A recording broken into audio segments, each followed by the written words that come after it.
Willkommen beim IP Courses Podcast, dem Podcast für europäisches Patentrecht. Liebe Zuhörerinnen und Zuhörer, es ist der letzte Tag im Jahr. Wir haben uns bei IP Courses die Frage gestellt, wie wir einen gemütlichen Ausklang zusammenbringen jetzt nach den Feiertagen.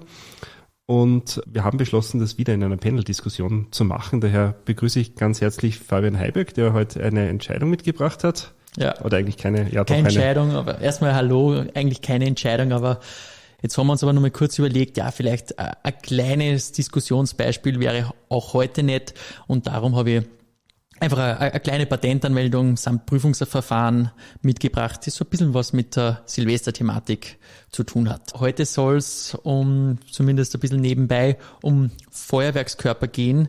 Zuerst mal die Frage an euch, wie feiert ihr Silvester? Lukas, wie feierst du? Heuer weiß ich es noch nicht ganz genau. Wahrscheinlich irgendwo gemütlich im Rahmen der Familie. Also auf alle Fälle nicht am Wiener Silvesterpfad, weil den meide ich wie der Teufel das Weihwasser. Okay. Gerd, bei dir? Ich habe 2 kleine Kinder. Ich weiß nicht, ob ich den Jahreswechsel erleben werde dieses Jahr. Wir hoffen das Beste. Michael? Ich weiß es noch nicht. Im Idealfall schlafend, aber wahrscheinlich werden mich auch meine Kinder davon abhalten. Dann bin ich wohl der Einzige, der Silvester ein bisschen ernst nimmt in dieser Runde. Darum hast du ja auch die Folge vorbereitet heute. Korrekt. Die Frage, die sich mir stellt, ist, wie stellt ihr zum Feuerwerk? Seid ihr Fans? Seid ihr Gegner? Also bei mir, ich finde Feuerwerke cool, wenn sie orchestriert sind und irgendwie sinnvoll abgefeuert werden. Also ich habe letztes Jahr auf YouTube das Feuerwerk in Sydney angeschaut und das war sehr beeindruckend, weil wirklich eine große Show und keine Leute, die irgendwie sinnlos einfach nur Geräusche machen. Davon halte ich nichts. Ich finde aber auch die Drohnenshows extrem cool. Also ich finde, das wäre ein würdiger Ersatz, aber um das geht's heute nicht. Ne? Ja, absolut, die gibt ja da recht. Also grundsätzlich bin ich auch regelmäßig beeindruckt, wenn es wirklich toll orchestriert ist, wie du das so schön gesagt hast. Aber natürlich der ökologische Aspekt ist natürlich zu hinterfragen. Um diesen ökologischen Aspekt geht es heute aber tatsächlich nicht, sondern um ersteres, wie man denn solche Feuerwerke ordentlich orchestrieren, manipulieren kann.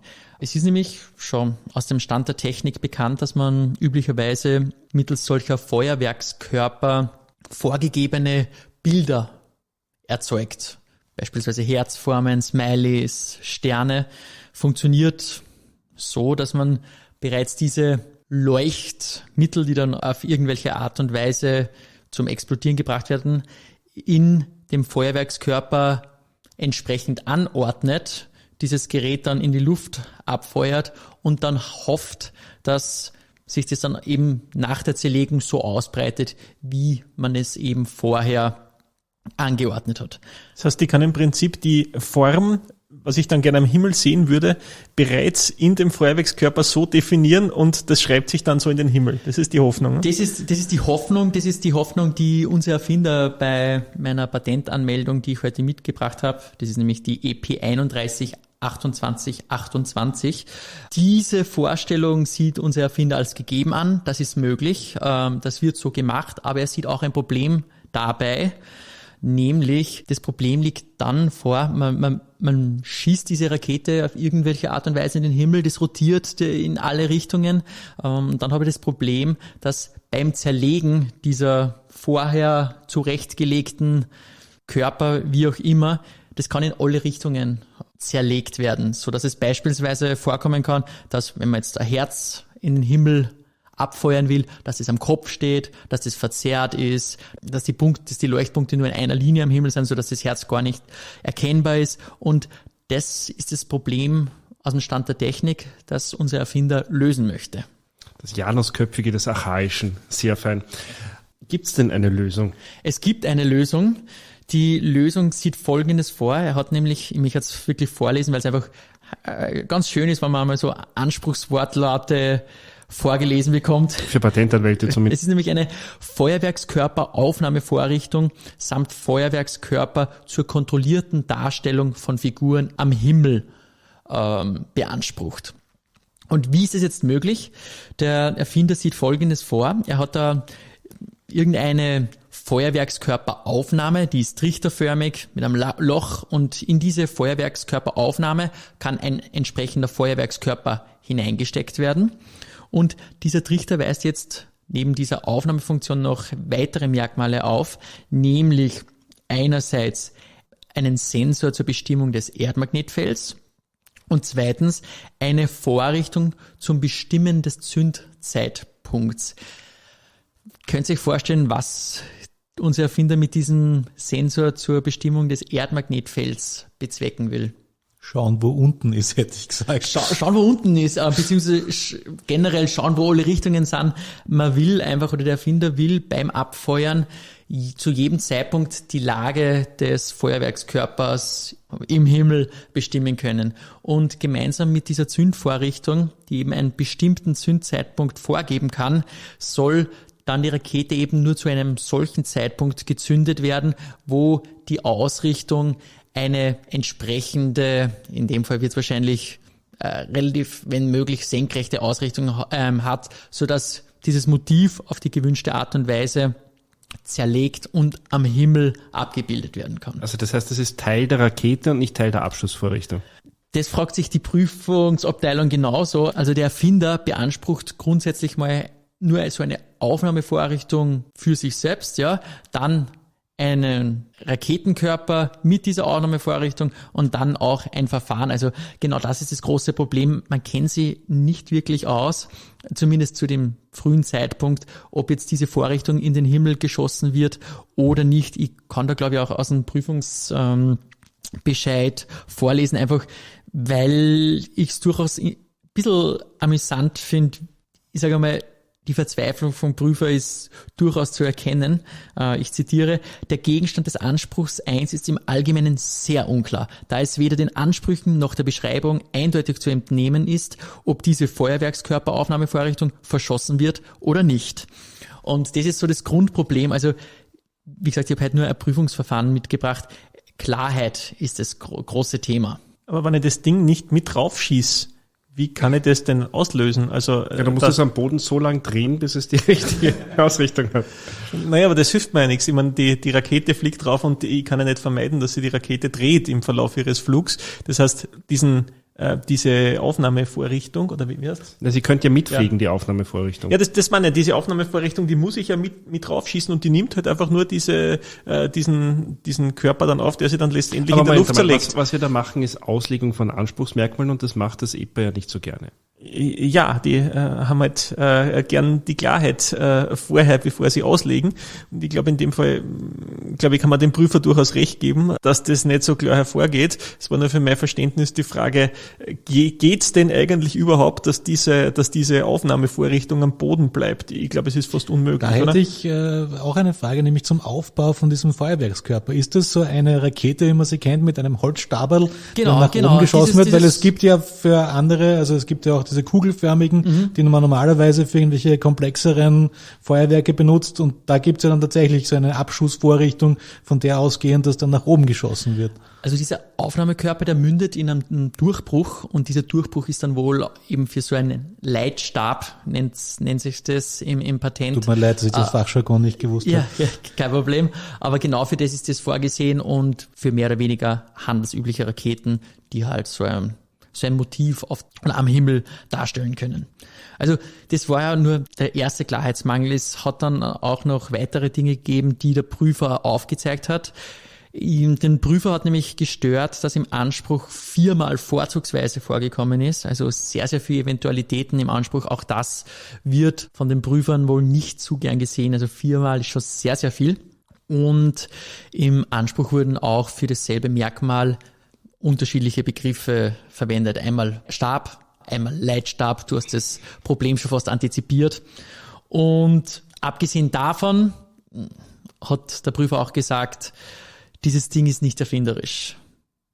Also es hat da 2 Druckschriften gegeben, die haben sich aber nicht wirklich mit dieser Thematik beschäftigt. Das war irgendwie so nicht klar, und außerdem, falls du die Klarheitseinwände beseitigen willst, es wäre auch nicht erfinderisch.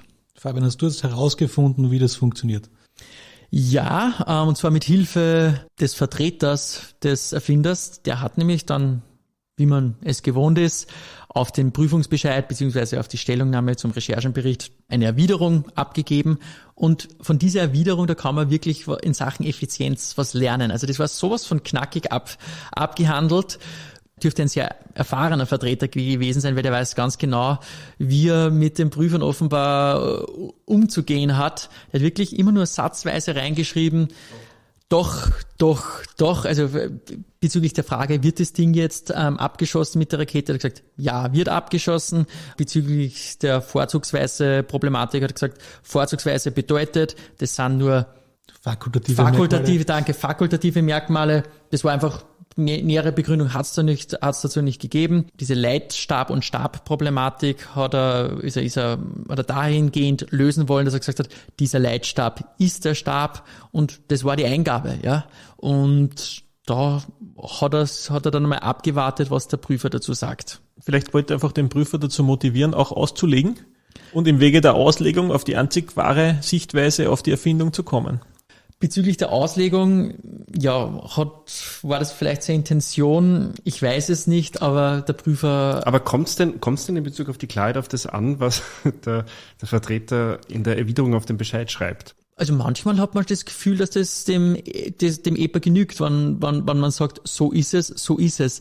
Was in dem vorliegenden Fall war, dass der Vertreter zwar versucht hat klarzustellen, diese Klarstellungen hat er aber nicht in den Anspruch gegossen. Das heißt, er hat gesagt, dieser Leitstab ist der Stab, das ist so zu sehen, das ist so zu sehen.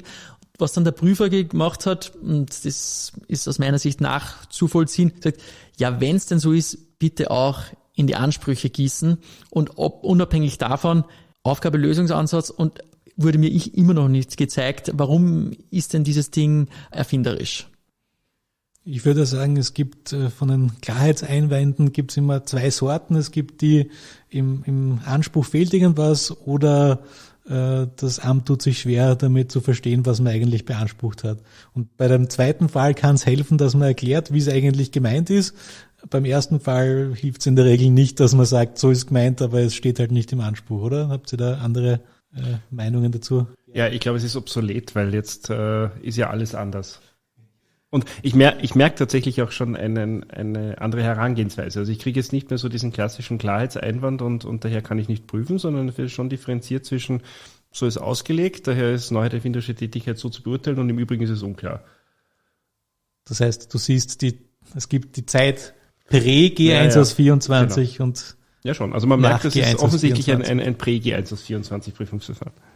Lukas, zu deiner Auslegung der Klarheitseinwände der zwei verschiedenen, ich gebe dir da recht, ich würde das auch so sagen. Also man erkennt relativ schnell, wo lohnt es sich denn zu diskutieren und dann ist aber auch der Prüfer bezüglich dieser Erklärung durchaus empfänglich eingestellt, würde ich meinen. Und beim anderen Fall hat man wenig Chance und man muss dann tatsächlich einfach Änderungen machen.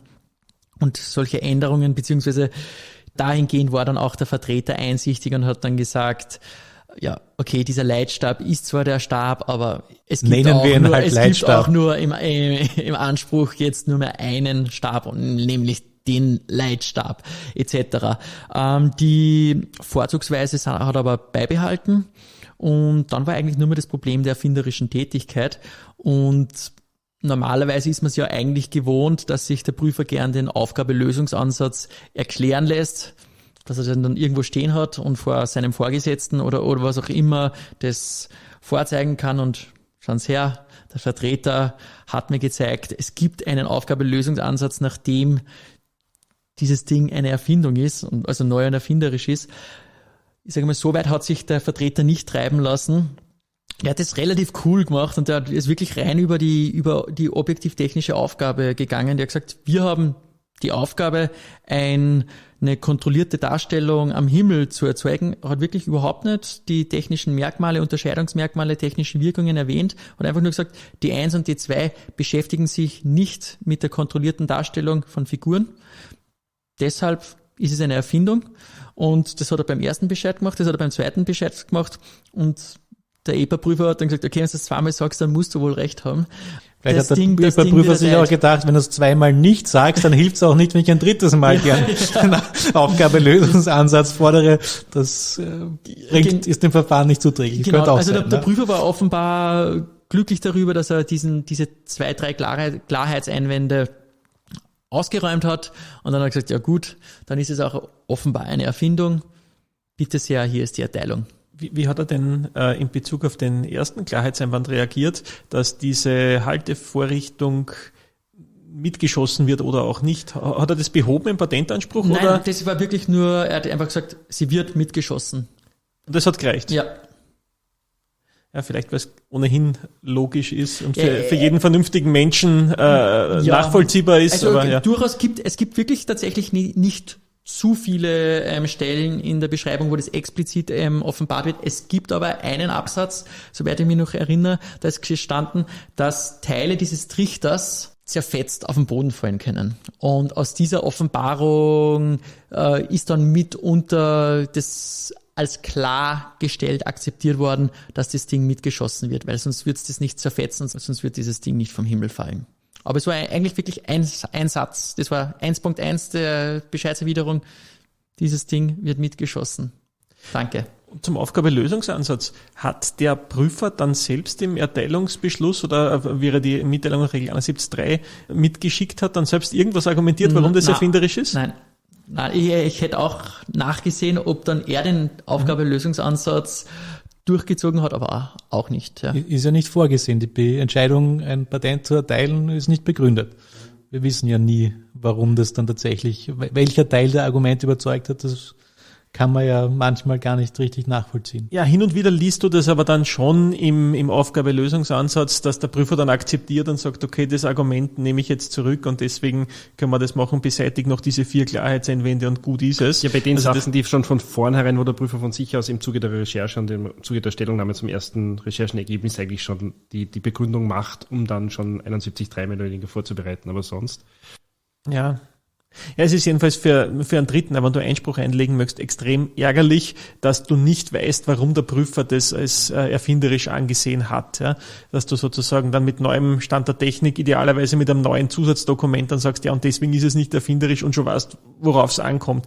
Also das. Ja, im ganzen Prüfungsverfahren ist tatsächlich hinsichtlich Neuheit und erfinderischer Tätigkeit kein einziges Mal um irgendein technisches Merkmal gegangen. Es ist wirklich immer nur nicht erfinderisch, Punkt. Und die Antwort war dementsprechend schon erfinderisch, weil keine der aufgezeigten Dokumente beschäftigt sich nur in irgendeiner Art und Weise mit eben unserem Problem, mit dieser kontrollierten Darstellung von Figuren am Himmel. Also das bedeutet, neu war's, aber es gab einfach keinen nächstliegenden Stand der Technik und damit konnte der Aufgabelösungsansatz einfach schlicht nicht durchgeführt werden. Es ist tatsächlich nicht behandelt worden, ob es einen nächstliegenden Stand der Technik gibt. Das ist immer wirklich. Aber die Argumentationslinie geht ja dahin. Also wenn ich sage, das löst die objektive technische Aufgabe nicht. Das geht ja eigentlich nicht, weil um die objektive technische Aufgabe zu formulieren, bräuchte ich ja eigentlich schon einen nächstliegenden Stand der Technik, Unterscheidungsmerkmal und so weiter. In dem Prüfungsverfahren ist einfach in Wahrheit der Aufgabe-Lösungsansatz nicht angewendet worden. Ja, genau. Alternativ kann man natürlich auch sagen, es ist immer der Code-Wood-Approach durchgeführt worden und das Wood ist einfach nie da, weil sich nichts mit der objektiven technischen Aufgabe beschäftigt. Ja, aber wenn der Prüfer doch mangelnde erfinderische Tätigkeit einwendet, dann kann das ja nicht nur darauf beruhen, dass er sagt, du hast den Aufgabelösungsansatz nicht angewendet. Das muss ja eigentlich einmal grundsätzlich er machen. Hat er damit auch nicht einmal begonnen? Nein. Also man muss dann eigentlich sagen, vom Vertreter war es eigentlich nur konsequent, weil der Prüfer hätte wirklich einmal beginnen können mit, das ist die D1, die D1 zeigt das und sagt eben diese Merkmale nicht. Ja, diese Merkmale sind aus der D2 bekannt. Hat der Prüfer nicht gemacht, hat der Vertreter nicht gemacht. Und dann haben sie sich wahrscheinlich beide dazu entschlossen, okay, dann erteilen wir dieses Patent. Aber da merkt man schon, dass der Erste, der was behauptet, schon in gewisser Weise eine Deutungshoheit hat, weil der andere dagegen argumentieren muss. Und wenn der andere nicht dagegen argumentieren kann oder will, dann ist es halt so. Ich merke auch bei anderen Patentämtern hin und wieder so den Unwillen, als erstes den Aufgabe-Lösungsansatz zu machen, weil es einfach Arbeit ist. Und wenn du dann denen kommst und sagst, okay, das ist mein Aufgabe-Lösungsansatz, sag was dagegen, dann bricht diese Gegenwehr in sich zusammen. Also das ist oft relativ gut. Und es ist daher ärgerlich, wenn das Amt von sich aus mit einem Aufgabe-Lösungsansatz kommt. Vielleicht ist es der richtige Ansatz, zu Beginn so unklar zu sein, dass das Amt irgendwas anderes bemäkelt und dann kannst du sofort rein und sagen, okay, ich finde, es ist nur erfinderisch, weil, und bringe dann meine Argumente vor. Ja gut, aber der elegante Ansatz ist einfach überhaupt nichts vorzubringen und darauf zu vertrauen, dass das Amt nichts dagegen sagen wird. Ja, wobei, das merkt man aus den streitigen Verfahren immer, sobald du einen Aufgabelösungsansatz machst du dich auch angreifbar, weil dann hat man sehr gute Mittel, das argumentativ auszuhebeln. Und wenn du einfach sagst, das ist nicht erfinderisch, ja, dann beweise mir doch bitte, warum das erfinderisch ist. Aber das ist wahrscheinlich da die Erfahrung, die daraus spricht, offensichtlich aus dem Anmeldeverfahren, dass man einfach sagt, argumentier das Gegenteil. Auch der EPA-Prüfer hat einen Stress, der hat ein gewisses Punktesystem, der muss abarbeiten, der muss Punkte erreichen, um sein Jahresziel zu erreichen, und ein Aufgabe-Lösungsansatz dauert doch etwas länger, und darum wird halt auch gemunkelt, dass sich der Prüfer das ganz gern vom Vertreter im Rahmen eines Bescheids erklären lässt, und wenn das für ihn in Ordnung ist, dann sagt er, ja gut, du hast mir das jetzt gezeigt, es ist eine Erfindung, da bin ich sehr gewillt, das zu erteilen. Und sonst ist halt die Erteilung schneller. Ja. Das würde mich technisch noch eine Kleinigkeit interessieren. Wir haben gesagt, wir haben da irgendwie einen Schwerkraftsensor drinnen, der weiß, wie das ausgerichtet ist.